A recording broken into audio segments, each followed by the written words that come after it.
এটা হইলো আয়রন ইস্ত্রি। এটা সমস্যা, হিট হয় না, গরম হয় না। এটা দেখবো কি প্রবলেম, আগে লাইন দিয়ে দেখবো। লাইন দিতেছি, কারেন্টের লাইন দিলাম না, কোনো কাজ করে না, গরম হয় না। চেক করতেছি, কোনো গরম হইতেছে না। এখন এটাকে খুলবো, এই ব্যাক কাভারটা খুলতেছি। খুলে সিরিজ লাইন দিয়ে চেক করে দেখবো কয়েল ঠিক আছে কিনা। 3টা তার, মাঝখানে একটা, সাথে কিনারে একটা জয়েন করা থাকে ভিতর থেকে। চেক করবো সিরিজ লাইনে চেক করবো। চেক করে বুঝলাম যে এটা কাজ করতেছে না, ভিতরে সমস্যা আছে। ভিতরে খুলবো।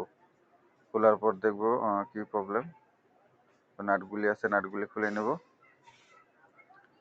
নাটগুলি উপরে একটা টিন দিয়ে আটকানো থাকে, নাটগুলি সহজে দেখা যায় না।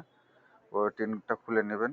খুললাম, খুলে দেখলাম যে ওই পাত্তি আছে, 2টা পাত্তি। ওই পাত্তির সাথে আগে কেউ হয়তো রিপেয়ারিং করছে, জন্য ওই পাতি, আগে যে পাতি আসলে পাতিটা হয়তো ভেঙে গেছে। ওই 2টা হলো কয়েল, এই সাইড আর এই সাইড, এই 2টা হলো কয়েল। এই 2টাকে সিরিজ লাইন দিয়ে দেখবো কয়েলটা ভালো আছে কিনা। কয়েল যদি ভালো থাকে তাহলে 100% ঠিক হবে। কয়েলটা চেক করবো সিরিজ লাইন দিয়ে। ওই দেখেন কয়েলটা ঠিক আছে। এই 2টা হলো কয়েল, এই এক মাথা, ওই এক মাথা, 2 মাথা। এখন ওটা শর্ট করে দেবো, যে তার দিয়ে শর্ট করে দিচ্ছি। এখন তখন ঠিক হয়ে গেছে। এখন এটা ফিটিং করবো, ফিটিং করে হিট দেবো। ইনশাল্লাহ হিট হবে। এতে গরম হয়ে গেছে, গরম হবে।